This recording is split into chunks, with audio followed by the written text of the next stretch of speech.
explore a few options available to increase the resilience of South Africa's small-scale fishing communities. Importantly, the open discussion will allow members of the committee to provide insight that will help inform next steps and request any technical support or resources needed. Small-scale fisheries have been especially impacted during the last few years, in turn impacting the livelihoods of the men and women who support our local fishing communities. With economic and food security depending heavily on the sustainability of these vital communities, it is very important that we are able to convene today to evaluate our efforts so far and look ahead to the future. I look forward to a fruitful discussion and to hearing your insight on how best to build resilience and long-term sustainability for other local fishers. Honorable members and PGA, I'll just go through the agenda. The agenda is just simple. It's the introduction and welcoming that we've done. I'll allow Dr. David Donat to also welcome us and introduce us to the program. And then the next item will be the protections of small-scale fishing communities during and after a pandemic by Dr. Jia. I hope I'm pronouncing well. Apology. And Sophia. And we will then allow members to get into the discussions, then conclusion. Can I allow Dr. David Donat Katin, the Secretary? Thank you. Thank you, Honorable Chairperson, and it's really a great pleasure and honor for the Parliamentarians for Global Action to be associated again with your wonderful portfolio committee on environment, forestry, and fisheries. And let me stress that we were there in your committee in March 2020 when the pandemic started. So we hope that maybe we will have a third meeting after this one, and this will be again in person with all of you. And I'm also happy on behalf of Parliamentarians of Global Action to announce that yesterday the Parliament of Argentina sent a letter to your Speaker of the South African Parliament to invite you for our annual forum 2022, which will be in person in Buenos Aires in November. So I hope that you and the delegation of your parliament will join us. Parliamentarians of Global Action is the largest global network of individual lawmakers. And through our campaign on the protection of the oceans, we are here to work with parliamentarians worldwide in support of the conservation, the preservation, and the strengthening of marine resources. In this respect, we are so happy to have a partnership with Environmental Law Institute, which is the global think and do tank. That's the way they introduce themselves. I see Xiao smiling. And these oceans protection is now more urgent than ever, being this month, the month of the UN global campaign, the global conference in Lisbon. And today's discussion on building resilience in small-scale fishing is so important to us because it is through the small-scale fishing and the local communities that we can create ownership, sustainability, and an understanding of how protecting the oceans makes our societies, economies, and communities vibrant and very much linked to the resources that we have, which is the sea and the ocean. So without further ado, and opening up the Parliamentarians for Global Action for the membership of any individual parliamentarian in South Africa who wish to join us. I know you, Honorable Chairperson, you're already a member, but anyone is invited to join too. I'm very proud and happy to be part of this meeting. Thank you, Honorable, for the hospitality. Thank you very much. Thank you very much, Dr. Katin. Let us move on to Dr. Blanco for the presentation. My apology, I didn't say my name. My name is Tembeka Mchunu. I'm a member of the Portfolio Committee, standing in for Honorable Mtambi, who is not well. Thank you so much. Thank you, Chairperson, and thank you to everyone for giving us the opportunity of speaking with all of you today. So as was mentioned, my name is Xiao Recio Blanco. I know it's a challenging name, so I'm used to all sorts of pronunciations. I'm the director of the Ocean Program at the Environmental Law Institute, and as David already mentioned, it's an independent research center. So we are mostly a think tank and an education center. We basically conduct legal research and analysis and provide the outcomes of our work and our research to other organizations. And this is, I think that probably the best example I can think of through our multi-year already cooperation with Parliamentarians for Global Action. We are excited to have the chance of working with PGA on the management of small-scale fisheries, and I think that as I was saying, it exemplifies quite well how ELI can be more useful by conducting this specific legal research that then we deliver to partners as important and as relevant as Parliamentarians for Global Action. I wanted to maybe touch a few things in this initial conversation with all of you. And the first one is that maybe we should start by talking a little bit about the concept of small-scale fisheries. I know that very often when it comes to the management of fishing, we usually tend to think about industrial fishing, and specifically on the industrial fishing of a few very commercially available species that tend to take all the attention from the side of the regulator, and of course also in terms of how to create a legal framework around that. One thing that we have been trying to promote through our work on small-scale fisheries is that small-scale fishing is a quite unique and different socioeconomic sector. And it's an area that deserves more attention, not only from the perspective of the need to ensure a better management of marine resources and coastal resources, but as well because we think that we are losing an opportunity, that countries that have significant small-scale fishing sector populations or fisheries-dependent communities are losing a good opportunity to create an actual sustainable, specific socioeconomic and sector that might be able to provide long-term stability to thousands of coastal communities. As I was saying, the small-scale fishing sector is particularly peculiar because of the close connection that we can see between humans and the environment, and that's also kind of the general theme that brought Parliamentarians for Global Action and ELI together, like from our environmental perspective and the focus that PGA has had since its inception on human rights. We feel like the small-scale fishing sector is one where specifically those kind of big principles come together, and so we thought that it was a good place for us to focus on our cooperation. But beyond that, it's also small-scale fishing and near-shore fishing is also one of the areas where the consequences of overexploitation of ocean and coastal resources become more evident.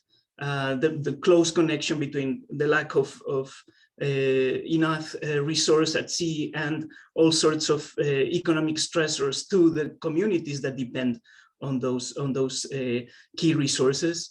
And also that small-scale fishing is also a very broad human group. That's another thing that I wanted to take the opportunity to clarify. When we talk about coastal fishing or small-scale fishing, we are not talking just about indigenous subsistence artisanal fishing. We are talking about a very complex section of coastal societies that goes from those artisanal communities to semi-industrialized fishing. And so that's where we see that a specific kind of opportunity for building a sustainable economic sector. And then there's also, just to finalize, two more things.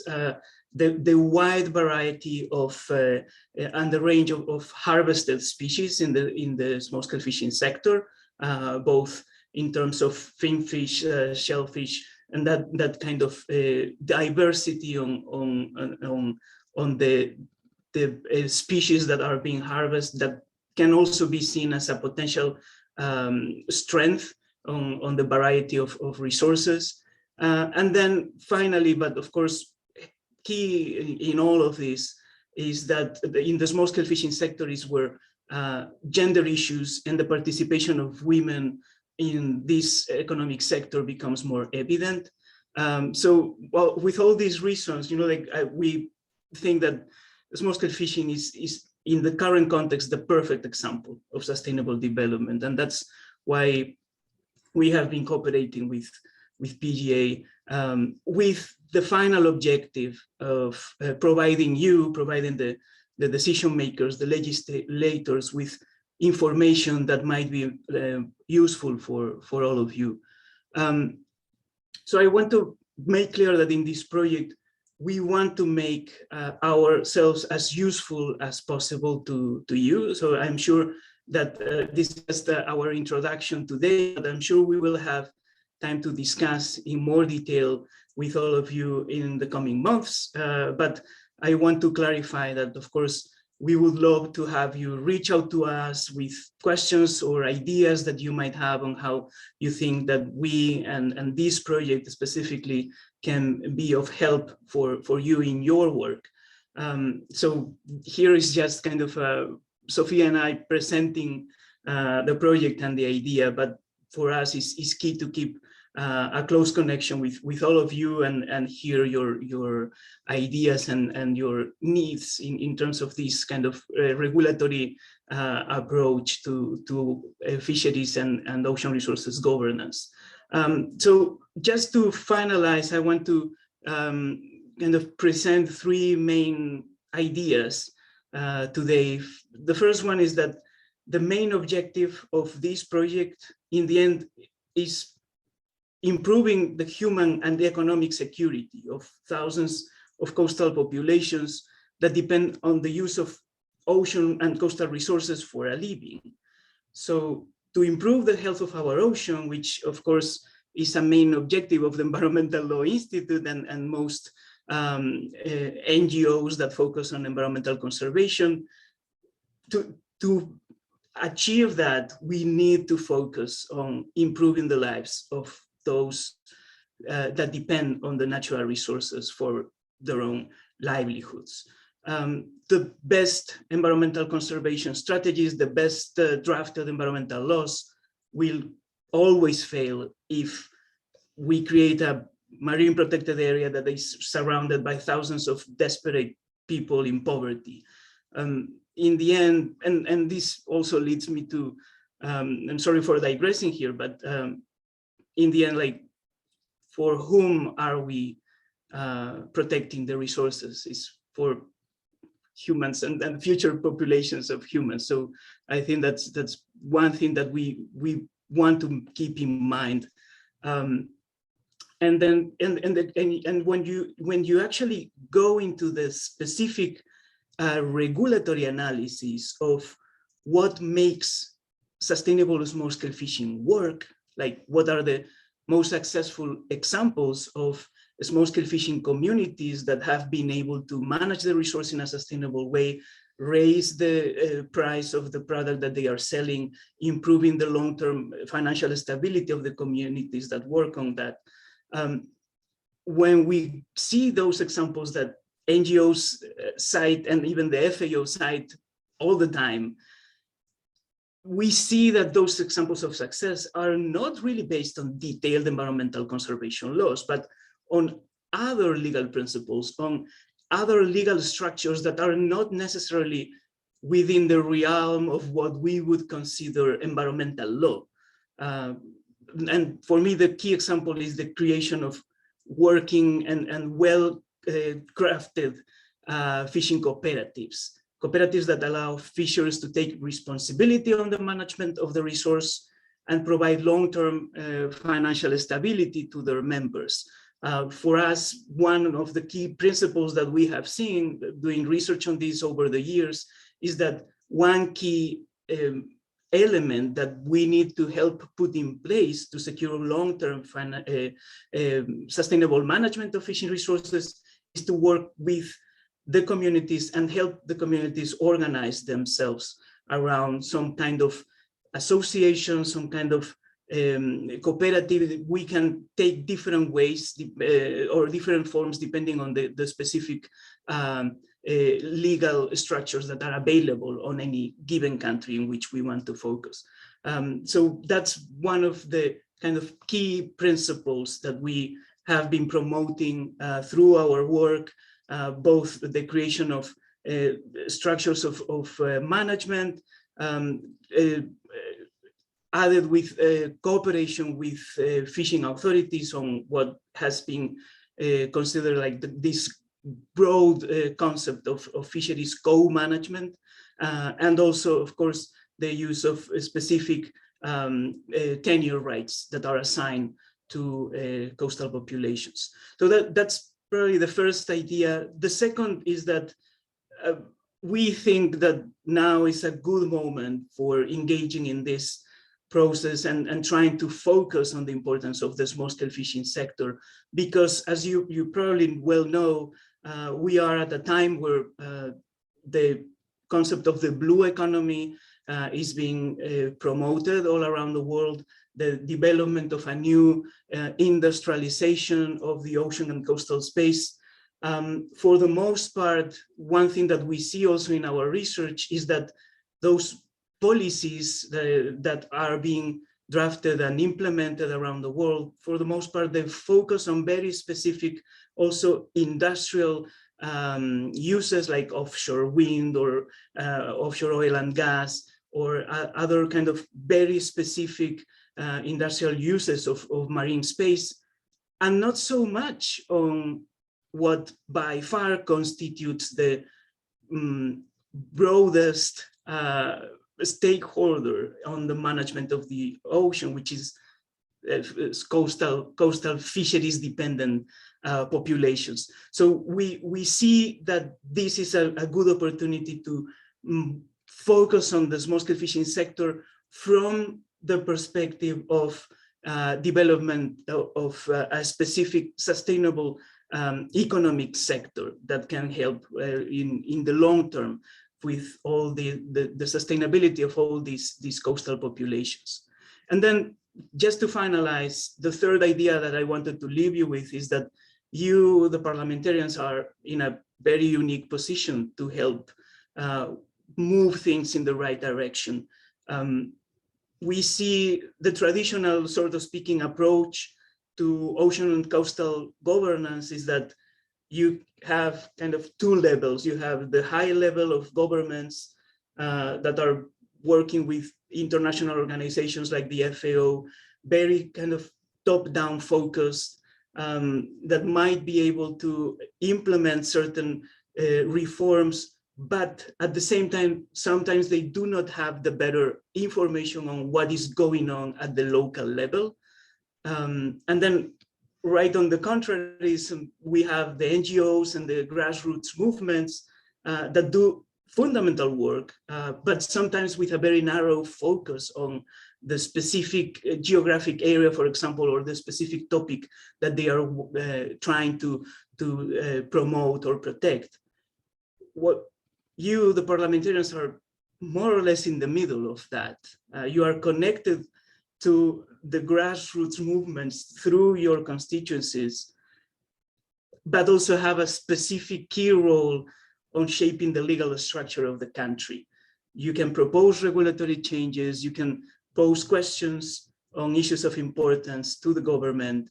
That gives, I think that that's why working with all of you and working with PGA in general is so exciting for us, because we are the researchers sitting at our office, but we want to see that our work is useful for those that have, in the end, the capacity to make the decision. So I'm going to stop there. I think I'm probably gone over the time already.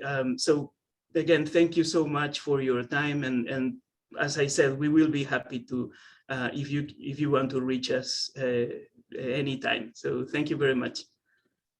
Thank you very much, Dr. Xiao.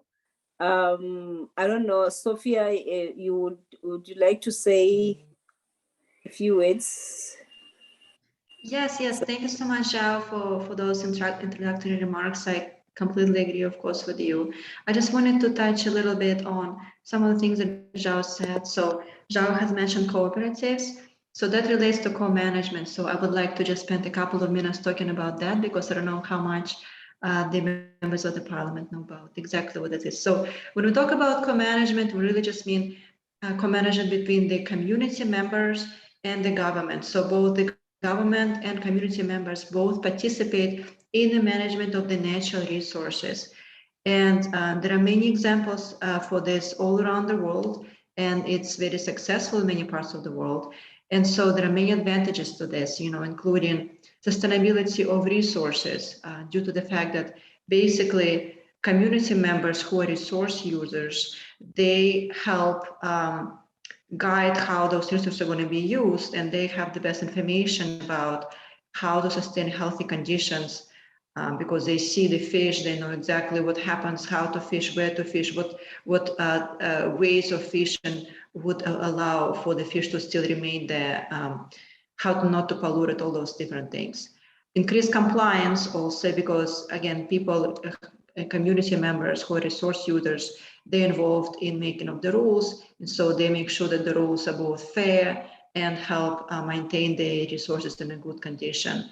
Better enforcement, because members of the community participate very often in monitoring and enforcement, and they can also recognize people who should not be fishing in the area because they're illegal fishers, because they know, okay, this is a member of the community, yes, they have a right to fish here, those people are not, so they are easy to spot.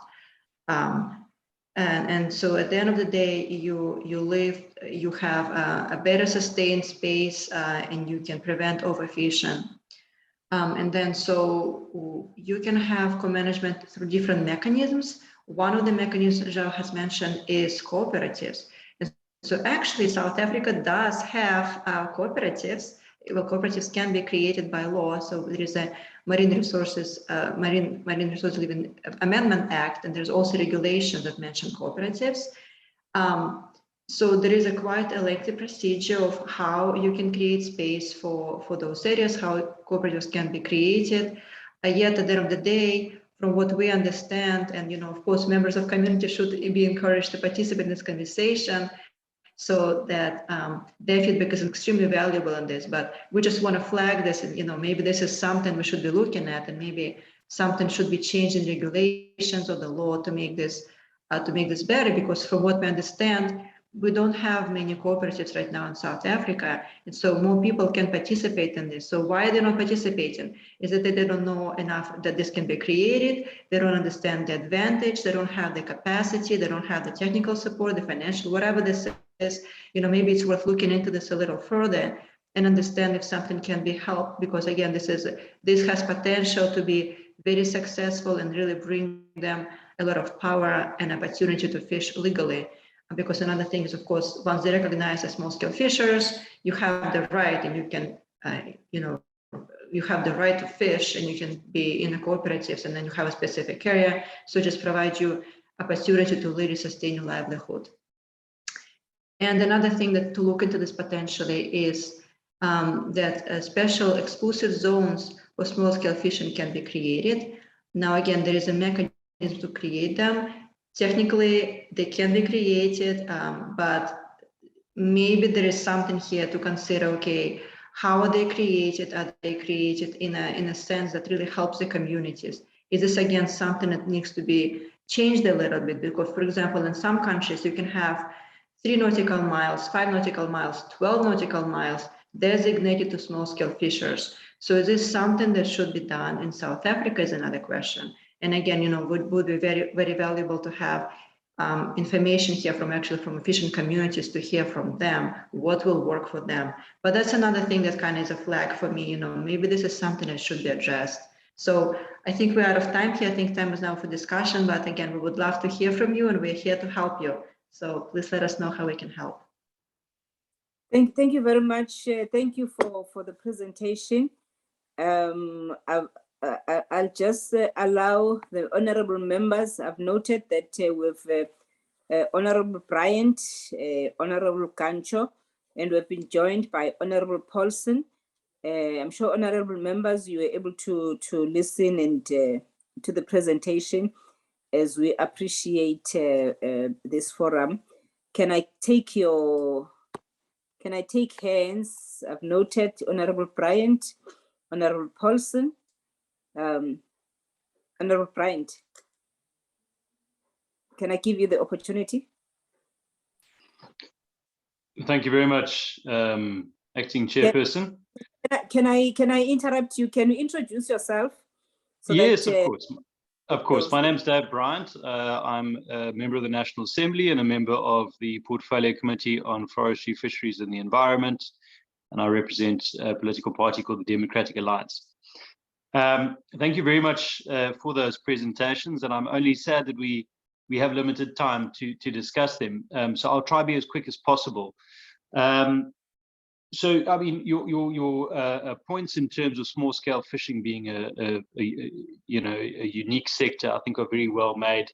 And I think for most countries, it's the balance, or trying to achieve the balance between what we term small-scale fishers and traditional fisher folk who run small enterprises. Who are looking for fishing rights, who kind of fall in between what we deem to be small-scale fishers and your larger fishing companies. And that tends to be where we find a lot of conflict at the moment in the South African fishing space. Just for your own information, if you haven't ascertained this yet already, we're dealing with two very difficult rights processes at the moment. The first one is our overall fishing rights allocation process, which has been outstanding for many years. And there's currently an appeal process underway because a significant number of our traditional fisher folk were unfortunately locked out of that initial phase. And they're now going through quite an arduous appeal process to try and get those fishing rights back. And one of the biggest challenges that came out of that was the administrative and bureaucratic burdens that went along with these application processes that really negatively impacted some of the smaller fishing companies, but certainly gave a distinct advantage to some of the larger enterprises. And that really is a challenge for us. Your point in terms of marine protected areas and who they're in place for, I think that's a point that's well made. Although one of the challenges we do have, particularly along the Western Cape Coast, which is the longest piece of coastline in South Africa, we have a lot of challenges with poaching, particularly of two species. The one is abalone and the other is West Coast rock lobster. And those are often poached, and the abalone are dried and sold off to China, mainly illegally, and the lobster are then also sold on. So we in many ways put these marine protected areas in place to try and protect those endangered species. But as you say, it also does have an impact on local fishermen, fisher folk, who are keen to try and make an honest living in those same areas. When you mentioned the local fishers in the community identifying people who are not supposed to be there because they're not from the community, one of the challenges that a lot of our local communities have is many of the poachers are also part of those communities, and that makes that situation so much more complex and complicated to deal with. The cooperatives, it's my understanding that we do actually have quite a significant number of cooperatives in place, particularly in the Eastern Cape. I think we have the highest number of cooperatives in place up there, but it's the functioning and the effectiveness of those cooperatives. Are they really doing what they are intended to do in terms of empowering communities, providing them with skills and resources, and effectively giving them a leg up, from being small scale to potentially, developing into small to medium sized businesses, which at the end of the day, I think a lot of those traditional fishing communities are actually looking for something more sustainable than just the sustenance of kind of small scale fishing. But that's really fantastic for the thank you very much for the presentation, and I look forward to the feedback. As I say, I'm only sorry that we don't have more time, but thanks so much. Thank you, Honorable Bryant. Honorable Paulson. Thank you, Acting Chair, and good afternoon, and thank you for the presentation and for the parts that I've heard from it. Was a bit delayed in logging on. I think for me the Marine Living Resources Act has got its serious failures, and when it comes to addressing the needs of small-scale fishers. Originally, when the Marine Living Resources Act was drawn up, it excluded small-scale fishers. It was an oversight; they weren't considered essential, and this had far-reaching consequences in the sense that if you look around the entire coast of South Africa,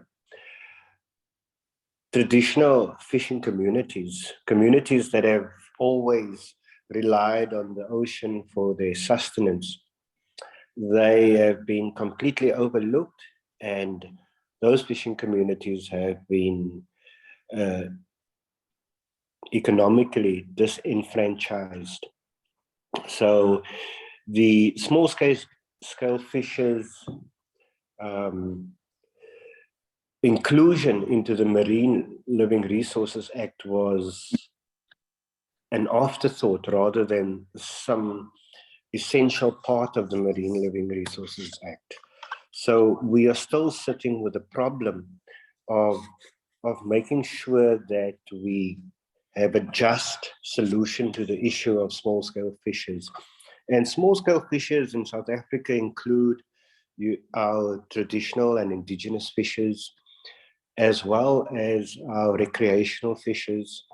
So this is still being addressed, and correctly so. Even the cooperatives that are supposed to ensure the inclusion of small-scale fishers, even that program hasn't been finalized yet. So currently the minister sits with a problem, because in South Africa, the policy on fisheries are dictated to by big business, 5 big companies in the country, and they have the lion's share of our public resource, which is the ocean's economy, and small-scale fishers are really not being considered as essential.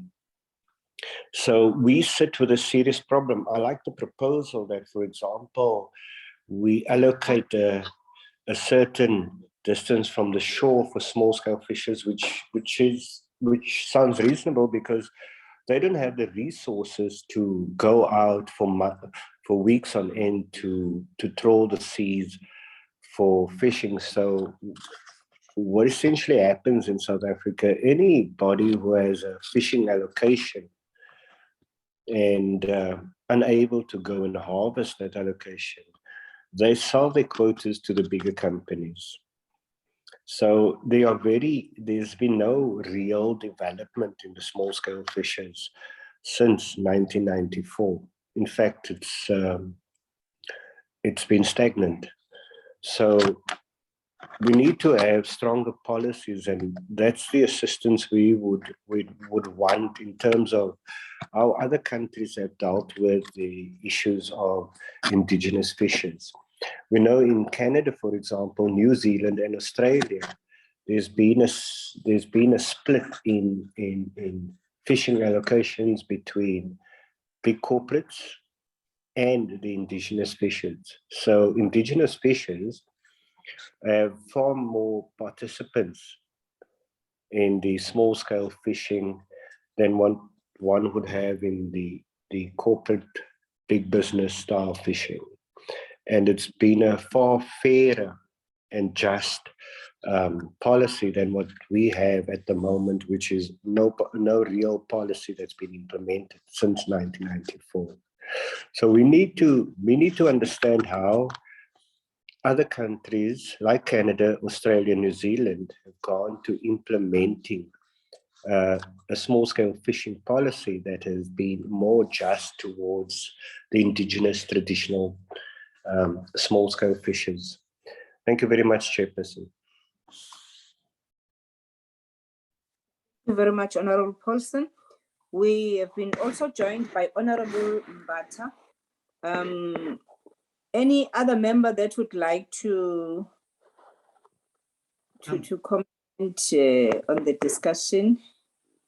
Honorable Chairperson, I was wondering if I could kind of share a couple additional thoughts after this. Thank you very much. Okay, you can. Thank you so much. And of course, I mean, we welcome more comments and questions. But just very briefly, I wanted to thank both representatives for their very to the point comments. And I just wanted to kind of, as both of you were talking, I was kind of trying to write a few notes and put my ideas in order in how we can connect what your approach or the ideas that you were sharing with what we have been doing. I think that, for example, on the issue of the fishing rights allocation process, that we understand it has been a significant challenge.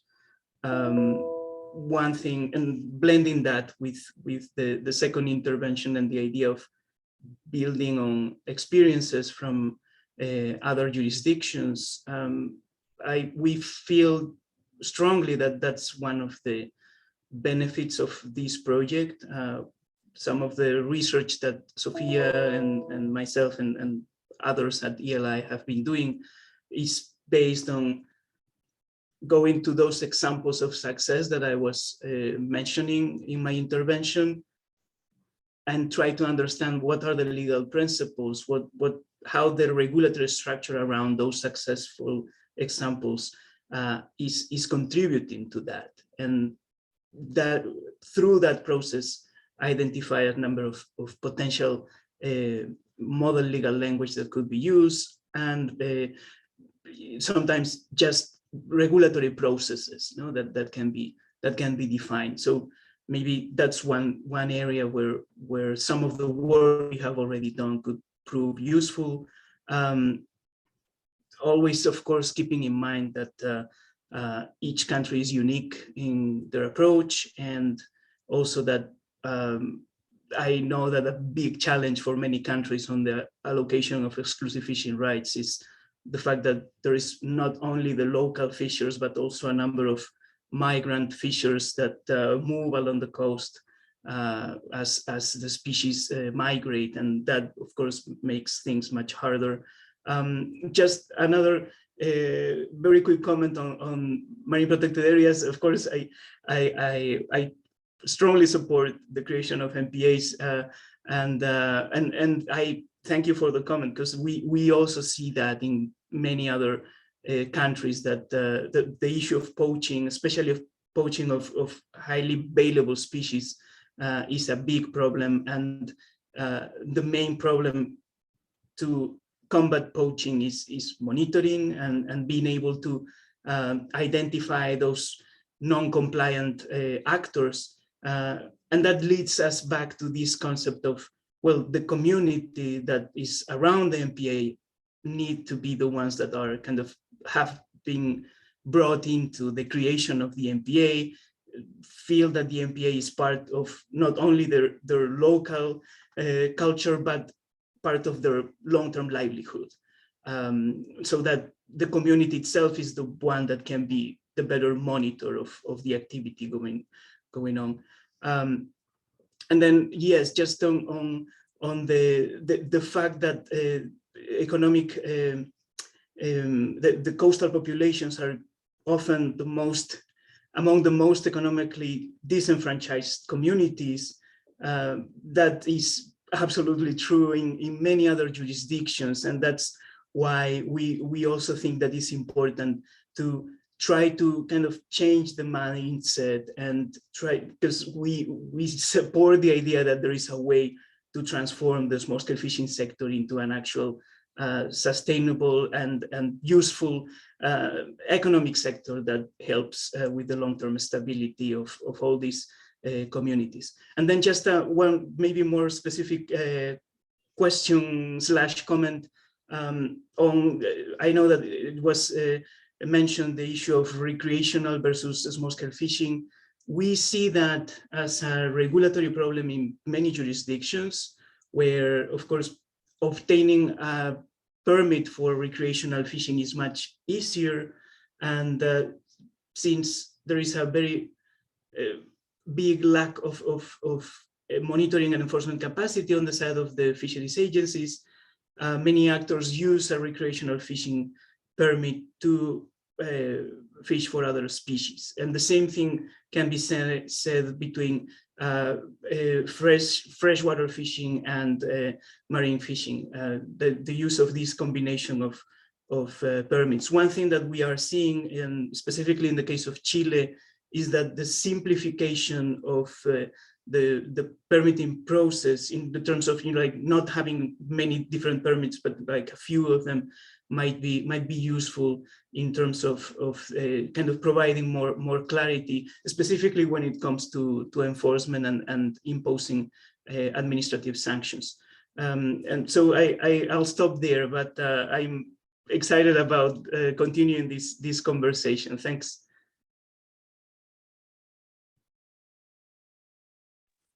Thank you very much. Thank you very much, Dr. Xiao and the honorable members. I don't know if there is any other member that would like to also comment, but I can see that we will be, we still have 5 minutes left before we wrap up, since we are going back to the plenary again. Any other member? Honorable Bryant, but okay, Honorable Bryant.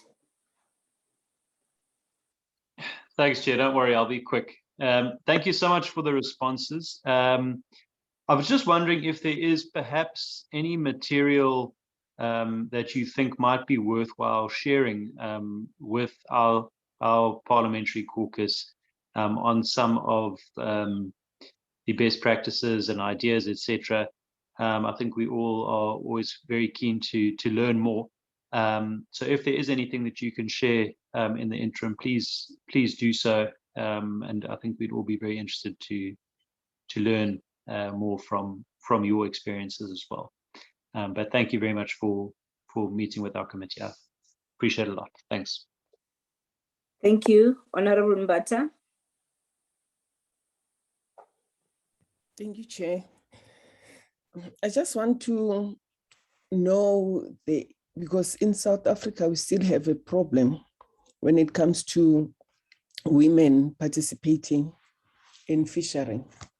How how is it on their side? Because we have a very big gap when it comes to that.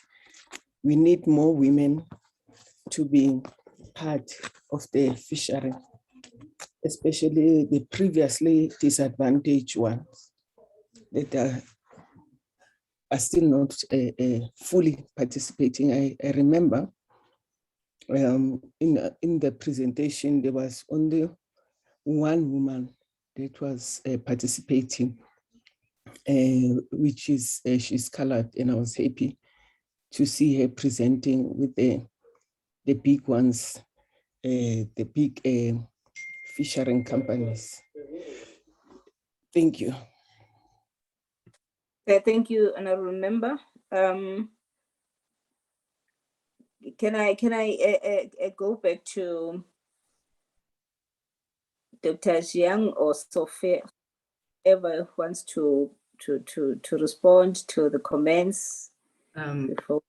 I just very briefly will mention, thanks to our cooperation with Parliamentarians for Global Action, we published a kind of a report that we call the Small Scale Fisheries Toolkit, that is available on both of our websites, and of course we will be happy to share it with all of you.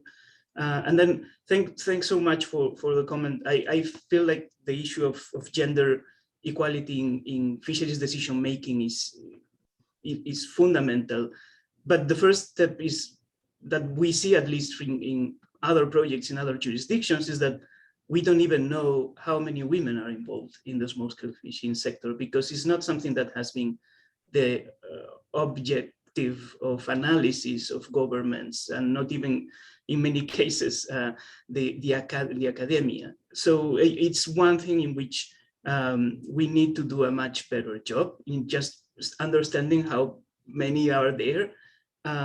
One thing that we see from experience in other jurisdictions is that specialization has helped provide a specific role for women, like, for example, shellfish fishing cooperatives in Southern Europe, which is where I come from, for example.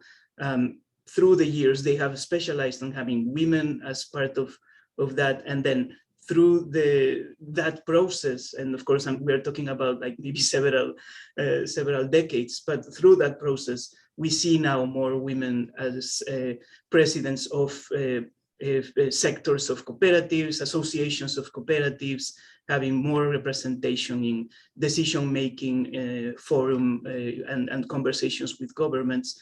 But I'll just mention that maybe there's one thing that we can do from the legal standpoint, which is preparing a more detailed kind of description of how to make sure that co-management on fisheries governance is inclusive. And that's one area in which we can work together, of course. And I'll stop there because we are out of time. Thanks. Thank you very much, Honorable David, Dr. David. Thank you. And just to add one answer to the Honorable Mbata, very, very important question.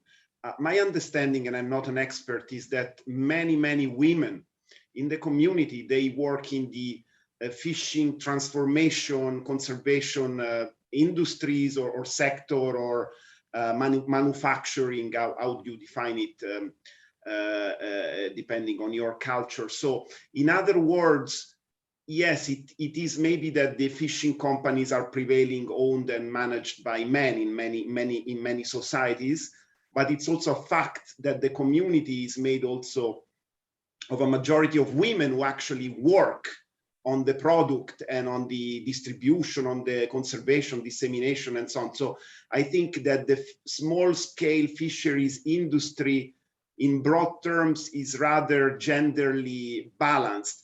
I think it is very important what we could be doing with Honorable Mbata and your wonderful committee, maybe to bring the voice of those women to the table, to understand what their opinion is about what's going on in the overall sector, and gathering their input and see, for example, what they think about, for example, the illegal fishing or other phenomena that may be negatively affecting their community. So in this way, we empower them as parliamentarians, we empower them to have more visibility. Maybe this is just a suggestion for a follow-up event that we could be continue doing together, maybe even engaging a neighboring country committee, like for example, we are talking to the your sister committee in the Mozambican parliament, or in other or in Namibia, in other countries, and maybe share even waters more or less bordering with South Africa. Thank you. Thank you very much. Thank you very much, and thank you for this opportunity. And I will request that we know that PGA will take into account all the points that have been mentioned, and we are looking forward to another meeting. I know there's a lot that we would have discussed, but because of the shortage of time, I would like to propose that Dr. David, that you, working with our chairperson, we also organize another meeting where we'll have maybe at least 2 hours for this discussion, so that we can exhaust all the points, because it's very important, the issue of empowerment and the transformation of this economic sector, and all the environmental law around it. How can we contribute as South Africans? Or what is your advice and other good practices from other countries? It's very important that we have enough time to discuss it. But unfortunately for us, we only have 2 minutes before we log in back to the plenary. But otherwise, thank you very much for everything. Thank you for the inputs, and thank you, honorable members, for availing yourselves. I know that we have our support staff here, Chilega and Dr. Kininza. They will assist that we facilitate another meeting that is going to have time. Thank you very much. A big thank you goes to them, because your parliamentary staff and the staff of the chairperson is really wonderful. It makes an entire difference. Your parliament is really extremely professional, honorable. Thank you so much to the staff. Thank you very much, and thank you to the PGA Secretariat as a whole, and all the members that are participating here today. Thank you so much. Thank you. See you next time. Thank you. Bye-bye.